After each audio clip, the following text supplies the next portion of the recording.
लावलं असतं संजय.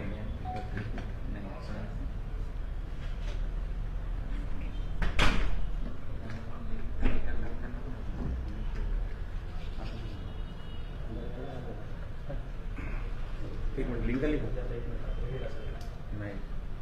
एक मिनिट.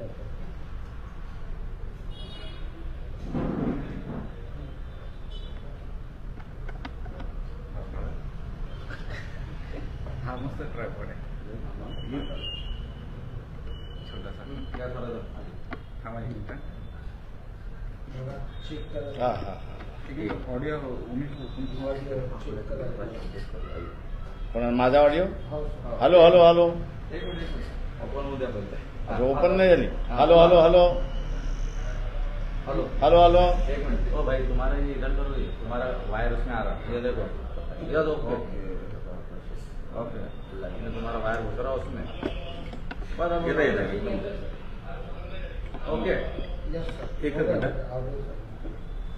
ये अब ओके तुमच्या ठीक आहे. यूट्यूब लोकशाहीला खाली दाब. वर लोकशाही वाढू नको. लोकशाहीला वाचवा. करतो हे रेग्युलर ह्याच्यावरती की युट्यूबवरती आहे तुमचं लाईव्ह. नाही रेग्युलर तिकून काय करतात, ऑन एअर गेल्यानंतर काय करतात ते पहिले इथून लिंक भेटेल त्यांना. हा. स्पेस टाईम नसेल आता इथे येतो ना.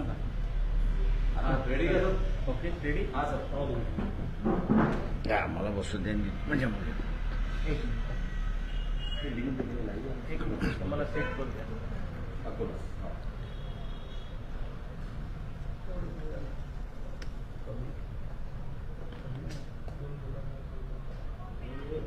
सुरू होते आता. ओके झालं सर. झालं. एक दोन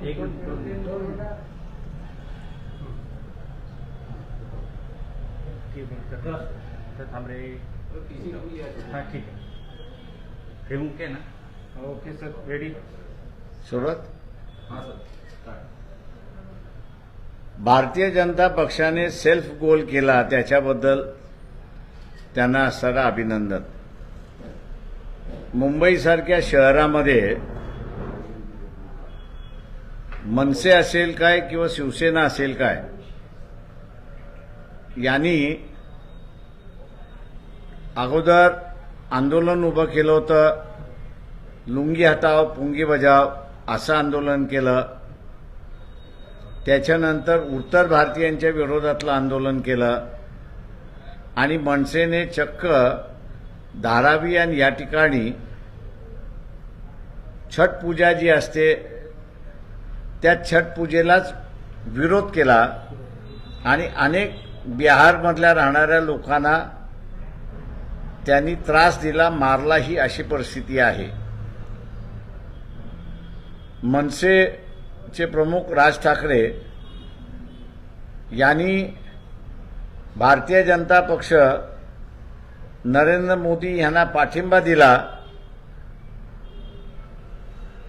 त्यामुळे बिहारमधील जनता आणि बिहारमधले कार्यकर्ते मुंबईत जे राहतात, उत्तर प्रदेशमधले कार्यकर्ते जे मुंबईमध्ये राहतात आणि साऊथ इंडियन जो आहे की ज्याला बीजेपी जवळची वाटत होती त्यांना आता असुरक्षित वाटायला लागलंय आणि अनेक जण आता लोकसभेची उमेदवारी आम्हाला वंचितच्या वतीने करायचा आहे असा संकेत त्या ठिकाणी देतात आहेत.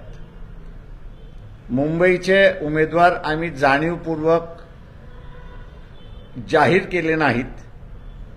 त्याचं कारण की इलेक्शन सुरुवात झाल्यानंतर मनसेंचा पाठिंबा बीजेपीवाले घेतील आणि तो झाला तर मुंबईतलं पूर्ण असणारं गणित त्या ठिकाणी बदलतं.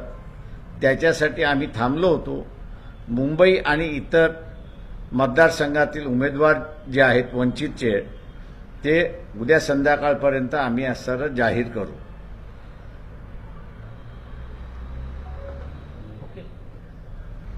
भाजपला मनसेचा फायदा होणार का? मी आत्ताच आपल्याला सरळ सांगितलं की साऊथ इंडियन, उत्तर प्रदेश आणि बिहार हा मतदार बीजेपी बरोबर होता. तो राहणार नाही. काल रात्रीपासून त्याचे संकेत त्या ठिकाणी आलेले आहेत आणि अनेक ठिकाणी ते उमेदवार सुद्धा पक्षामधले जे आहेत त्या ते पुढे येऊन इलेक्शन लढवण्याची सुद्धा भाषा बोलतात. सर, काँग्रेस भिवंडी आणि सांगलीची जागा मागत होती पण त्यांना ती मिळाली नाही. महाविकास आघाडीत कुठं त्यांचं काही धीर अस्तित्व राहिलं. काँग्रेसवाल्यांनी अगोदर काँग्रेसने ठरवलं पाहिजे की महाराष्ट्रामध्ये त्यांचं अस्तित्व त्यांना ठेवायचं आहे की नाही ठेवायचं आहे. सांगलीमध्ये शिवसेनेचं काहीच नव्हतं, पण शरद पवार आणि उद्धव ठाकरे यांनी मिळून ती जागा घेतली आणि आज सकाळीच माझ्याकडे विशाल पाटील हे येऊन गेले. चर्चाही त्यांनी असताना केली आणि लवकरच काहीतरी ते निर्णय घेतील अशी मी अपेक्षा त्या ठिकाणी बाळगतोय. विशाल पाटीलला वंचितची उमेदवारी देणार आहात? ते माझी चर्चा झाली आहे, मी सांगितलं. निर्णय त्यांना घ्यायचा आहे. आम्हाला काय निर्णय घ्यायचा त्यांची जाहीर झाल्यानंतर आम्ही जाहीर करू. तुम्ही ऑफर दिली आहे का? आता तेच लढणार आहे तर ऑफर काय देणार? वंचितच्या निशाणीवर लढा. मी अजून कुठलाही आग्रह केलेला नाही आणि कुठलंही सजेशन त्यांना दिलेलं नाही. त्यांचं म्हणणं मी ऐकून घेतलं आणि त्यांना म्हणालो की फॉर्म भरल्यानंतर आपण ठरवू. माझ्या वडेट्टीवारांनी मध्यंतरी एक वक्तव्य केलं होतं की वंचितला अपेक्षित हुंडा मिळाला नाही म्हणून लग्न मोडलं म्हणून. निवडणुकीच्या याच्यामध्ये सीटांचा समझोता होतो. आपण बघितलं की महाराष्ट्र आघाडीच्या कालपर्यंत असताना वाटप झालं नव्हतं, तर त्याने अशा माणसांनी असताना हुंड्याची चर्चाच करू नये असं माझं म्हणणं आहे. नाही तर काढायला गेलो तर जसं इतर जणांना नंतर पब्लिकली फिरणं कठीण झालं तसं त्यांनाही सांगतो, माझ्या नादी वंचितच्या नादी लागू नका. आम्ही कपडे फाडण्यामध्ये एक्सपर्ट आहोत. सुप्रिया सुळेंना आपण मदत करणार आहे, तिथून तुम्हाला काही मदत अकोल्याला मिळणार आहे? Thank you, no issues. Sir, Kejriwal की कल कोर्ट में जो है जो उन्होंने दाखिल किया था उसको फटकारा है, उसको नकारा है, क्या कहेंगे उसको लेकर? मैं इतना ही कहूंगा कि सर्कमस्टेंशियल एविडेंस पर कोर्ट जा रहा है. डायरेक्ट एविडेंस अभी तक आया नहीं है. ये एक गलत ट्रेंड है, ऐसा मैं मान के चलता हूं कि जब तक आपके पास डायरेक्ट एविडेंस नहीं है तब तक आप किसी के खिलाफ कार्रवाई नहीं कर सकती. कानून ये कहता है कि आपके पास अगर सबूत है, वो सबूत अगर कोर्ट ने मान लिया तो ही आप दोषी है, वरना दोषी नहीं है. तो इस प्रिंसिपल को देखेंगे तो कहीं सुनी हुई बात और पॉसिबली ये हो सकता है, इस पर इसके थियरी पर जो कोर्ट चल रही है वो मैं समझता हूं कि सही नहीं है. और कोर्ट ने सीधे सीधे ईडी से पूछना चाहिए, आपके पास ठोस पुरावा हो तो ले आइए, सर्कमस्टेंशियल एविडेंस मत ले आइए. नवनीत राणा के जाति प्रमाण पत्रों को लेकर जो भी निर्णय हुआ है उसको लेकर कुछ बातें सामने आई हो, क्या है कि इतना जल्दबाजी में सब कुछ हुआ? देखिए, एक ऐसा कहूंगा कि कोर्ट ने ये इसका जवाब नहीं दिया है कि मुलुंड के मैजिस्ट्रियल कोर्ट में नवनीत राणा के खिलाफ फ्रॉड डॉक्यूमेंट करने का आरोप लगा हुआ है, वो केस चली हुई है. उसका आप उस तथ्य को न देते हुए जिस कमेटी ने उस तथ्यों को लेकर उनकी खारिज किया हुआ है, आप कैसे कहेंगे कि ये हाईकोर्ट की जुरिडिक्शन नहीं है? मैं इतना कोर्ट से कहूंगा कि हाईकोर्ट की जुरिडिक्शन 226 और 227 ये आर्टिकल 232 से भी बड़ी है और ज्यादा है.